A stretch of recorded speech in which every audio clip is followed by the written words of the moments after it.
అనుకున్న మాట ప్రకారం ఏమీ చేయట్లేదు. ఏదో ఆర్టీసీ బస్సు ఫ్రీగా పెట్టేసి ఆ ఎర్ర బస్సు ఒక 4-5 వేసేసి ఆ టయానికి రాకుండా ఎవరికి అందుబాటులో ఉంటుందో అవి తీసేయండి. తప్పకుండా రజనాథ, మీరు నల్లకోడు కాకుండా వైసీపీ కండ కప్పుకుంటే ఇంకా బాగుండేది. మీరు కప్పుకున్నారు కాబట్టి నేను కొన్ని సమాధానాలు చెప్తా. సూపర్ సిక్స్ అన్నారు. మీ దగ్గర మొబైల్ ఉంటే ఓపెన్ చేసి చూడండి. సూపర్ 6 లో ఏమి ఇంకా ఇవ్వాల్సిన పెండింగ్ ఉన్నాయండి. జస్ట్ 2 పథకాలు అనుకుంటే పెండింగ్ ఉంది. ఆల్మోస్ట్ అన్ని ఇచ్చారు. మీరు బయటకు చూస్తే ఫ్రీ బస్ మీరు ఇప్పుడు ఎక్కారా? ఎక్కితే మీరు మహిళ కాబట్టి మీకు తెలిసింది ఫ్రీ బస్ ఇస్తున్నారు లేదా అని. లేదా గ్యాస్ సిలిండర్లు అంటే మీరు డబ్బు ఉండేవాళ్ళు కాబట్టి మేము మీకు ఫ్రీగా రాకపోవచ్చు, కానీ సామాన్యులు చూస్తే వాళ్ళకి డెఫినెట్ గా ఫ్రీ సిలిండర్ వస్తుంది. అది కూడా మీరు చూసుకోండి. అలాగే pension with effect from 3 months back date నుంచి కూడా ఇవ్వడం జరిగింది. 4,000 100 రూపాయలు 50 రూపాయలు పెంచుకుంటారు. అది కూడా సూపర్ 6 లో భాగమే. దాంతో పాటు మీరు ఒకసారి చెక్ చేసుకోవాలి.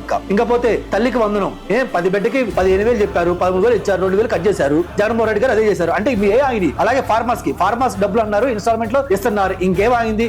ఆడబిడ్డని ఇదాగింది. దాంతో పాటు ఇంకేమాగింది అంటే సూపర్ 6 లో ఇచ్చిన 20 లక్షల ఉద్యోగాలు మాత్రమే ఆగింది. వాళ్ళు క్లియర్ గా మా ఎన్డీఏ మేనిఫెస్టో చెప్పడం జరిగింది. నిరుద్యోగ వృత్తి 20 లక్షల జాబులు ఇస్తామని చెప్పడం జరిగింది. సో నిరుద్యోగ వృత్తి ఏ స్టూడెంట్ ఏ జాబు లేని హోల్డరు మాకు డబ్బులు ఇవ్వండి పెన్షన్ లాగా, మేము ముసలోళ్ళము, మేము కదలలేకపోతున్నాం, మేము తిరగలేకపోతున్నాం, మమ్మల్ని ఎవరు చూడలేకపోతున్నారు, మా పెన్షన్ ఇవ్వని చెప్పి ఎవరు అడగట్లా. వాళ్ళు ఏమడుగుతున్నారు? ఎంప్లాయ్మెంట్ అడుగుతున్నారు. కానీ మీరేమడుగుతున్నారు? నిరుద్యోగ వృత్తి. అది కాదు మీరు వెళ్ళాల్సింది. చదువుకున్న వ్యక్తి అయితే, మీకు సంస్కారం ఉంటే, మీరు కొంచెం నాలెడ్జబుల్ పర్సన్ అయితే యువతకు మీరు ఎంకరేజ్ చేయాలి. ఒక లాయర్ గా ఒక అడ్వకేట్ గా మీరేం చెప్పాలి? అయ్యా మీరు టీడీపీ ప్రభుత్వం, ఎన్డీఏ ప్రభుత్వం, జనసేన వాళ్ళు, బీజేపీ వాళ్ళు నిరుద్యోగ వృత్తి అన్నారు కదా, అది కాదు మనం అడగాల్సింది. 20 లక్షల ఉద్యోగం అన్నారు కదా, అట్లీస్ట్ ఒక 10-15 లక్షల ఉద్యోగాలు ఇచ్చినా మనకు చాలు. మనం దాని మీద ఫైట్ చేద్దాం. మనం వెచ్చగాలం కాదు, మనం జాబ్ చేసుకుంటాం, మన గర్వంగా మనం బతుకుతాం అని చెప్పి మీరు అడిగితే బాగుంది. మీరు అలా అడుగుతారు, అది ఎందుకు అడగట్లేదు నాకు అర్థం కాల. ఎంతసేపు నిరుద్యోగ వృత్తి ఇదే మాట్లాడతారు.